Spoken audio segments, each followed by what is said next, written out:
Video നമ്മൾക്ക് ഈ അപകടത്തിന്റെ ഈ താഴേക്ക് വിമാനം പതിക്കുന്ന ആ ദൃശ്യത്തിൽ തന്നെയാണ് ചില സൂചനകൾ നൽകുന്നത്. അതിന്റെ ലാൻഡിംഗ് ഗിയർ അപ്പോഴും, അതായത് ടേക്ക് ഓഫ് ചെയ്ത് മുകളിലേക്ക് ഉയർന്ന ഒരു വിമാനത്തിന്റെ ലാൻഡിംഗ് ഗിയർ താഴേക്ക് ലാൻഡ് ചെയ്യുമ്പോൾ ഉണ്ടാകേണ്ട ലാൻഡിംഗ് ഗിയർ, അതാണ് ആ മുന്നിലെ ടയർ എന്നാണ് ഉദ്ദേശിക്കുന്നത്. അത് അപ്പോഴും നമുക്ക് ആ ദൃശ്യത്തിൽ കാണാം. ടേക്ക് ഓഫിന് ശേഷം അത് റിട്രാക്ട് ചെയ്യാൻ കഴിഞ്ഞിട്ടില്ല പൈലറ്റിന് എന്നാണ് മനസ്സിലാക്കാൻ കഴിയുന്നത്.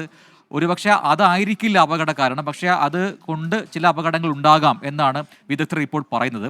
ഈ അപകട കാരണം എന്താണ് എന്നതിനെക്കുറിച്ച് കൂടുതൽ വിശദമായ പഠനം ആവശ്യമാണ്. ഈ ദൃശ്യത്തിൽ കാണാം ടേക്ക് ഓഫിന് ശേഷവും ലാൻഡിംഗ് ഗിയർ താഴേക്ക് വരുമ്പോൾ പുറത്തോട്ട് വരേണ്ട ലാൻഡിംഗ് ഗിയർ അത് തെളിഞ്ഞതിനെ കാണാം. അപ്പോൾ കൃത്യമായ ഉയരത്തിലേക്ക് പോയ ശേഷം ഒരു പക്ഷേ ഈ ലാൻഡിംഗ് ഗിയർ റിട്രാക്ട് ചെയ്യാൻ കഴിയാത്ത സമയത്തിന് ഈ പൈലറ്റ് സംഭവിച്ച ഒരു എടുത്ത ഡിസിഷനാണോ വീണ്ടും തിരിച്ചിറക്കാമെന്നുള്ളത്, ആ സമയത്താണോ ഇങ്ങനെയൊരു അപകടം ഉണ്ടായത് എന്നൊക്കെയുള്ള ചില സംശയങ്ങൾ മാത്രമാണ് ഈ ഘട്ടത്തിൽ നമുക്കുള്ളത്.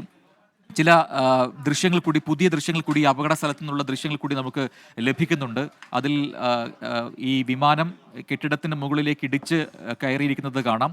അതൊരു ഡോക്ടേഴ്സിൻ്റെ ഒരു ഹോസ്റ്റൽ കെട്ടിടമാണ്. അവിടത്തേക്കാണ് ഇതിൻ്റെ മുൻഭാഗം ഇടിച്ച് വീണത്.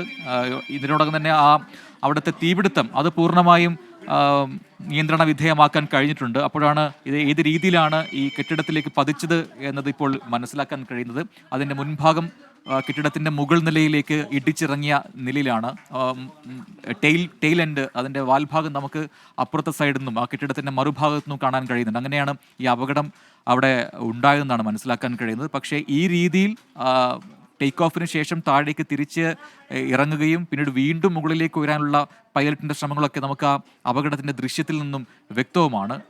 അതിന് എന്താണ് യഥാർത്ഥത്തിൽ അങ്ങനെ സംഭവിച്ചത്, ഇത്രയും എക്സ്പീരിയൻസ്ഡ് ആയിട്ടുള്ള ഒരു പൈലറ്റിന് ഇങ്ങനെ സംഭവിക്കുമോ, അല്ലെങ്കിൽ മറ്റെന്തെങ്കിലും ടെക്നിക്കൽ ഇഷ്യൂസ് ഉണ്ടായിട്ടുണ്ടോ എന്നൊക്കെയുള്ള കാര്യങ്ങളിൽ വിശദമായൊരു അന്വേഷണം ഇപ്പോൾ ഉണ്ടാകുമെന്നാണ് മനസ്സിലാക്കാൻ കഴിയുന്നത്. ഇപ്പോൾ ഈ അപകടത്തിൽപ്പെട്ട ആൾക്കാരുടെ കൃത്യമായ എണ്ണം, എത്രമാത്രം ആൾക്കാരുണ്ടായിരുന്നു എന്നത് സംബന്ധിച്ച്, അത് ഏതൊക്കെ ഇടങ്ങളിൽ നിന്നുള്ള ആൾക്കാരാണെന്ന് സംബന്ധിച്ച വിശദാംശങ്ങൾ കൂടി ഇപ്പോൾ ലഭിക്കുന്നു.